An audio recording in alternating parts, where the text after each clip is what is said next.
Расима и Рафаил Сафины работают на красноуфимском рынке с 90-х годов прошлого века. Сначала они владели киоском, затем развернули работу единственной в округе татарской чайханы. Сегодня для жителей татарских деревень, приезжающих в город Красноуфимск, уголок татарской культуры Сафиных – любимое место для посещения. У нас в Красноуфимском районе мы единственный бутик с предметами татарской национальной культуры. Каждый месяц мы привозим товары из Казани. По заказу жителей из деревень закупаем книги, диски, мусульманскую одежду.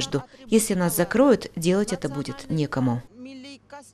По словам предпринимателей, в 2002 году администрация Красноуфимского рынка предложила им вложить финансовые средства в строительство капитальных крытых павильонов. Со своей стороны она брала на себя обязательство оформить землестроительную и проектную документацию, сдать объект и в итоге разделить доли собственникам соразмерно их вкладам. Сафины дважды взяли кредиты, потратили на строительство около 3 миллионов рублей. Через 10 лет сменился собственник рынка и выяснилось, что документы на объекты торговли надлежащим образом зарегистрированы не были. Между руководством рынка и предпринимателями началась судебная тяжба.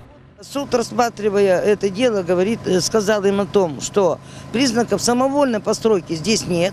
Во-первых, сам истец ООО «Рынок Красноуфимский» является ненадлежащим истцом, поскольку он является ответчиком, дольщиком. Это раз.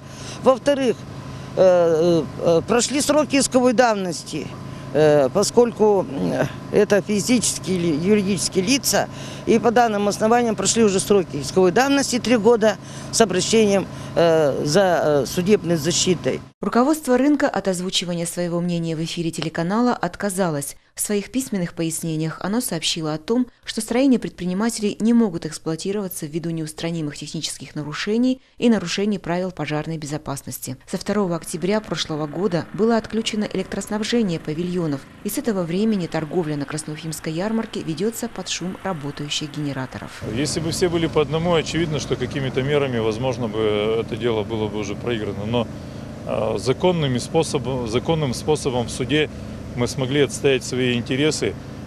Участок сам по себе неделимый, поэтому фактически вот этот земельный участок, он связал нас вместе всех воедино в общие интересы.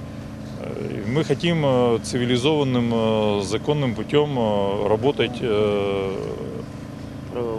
в рамках правового поля. Очередное судебное заседание состоится в арбитражном суде Свердловской области 11 февраля. Альфия Габдушева, Салават Киямов, ТНВ, Свердловская область.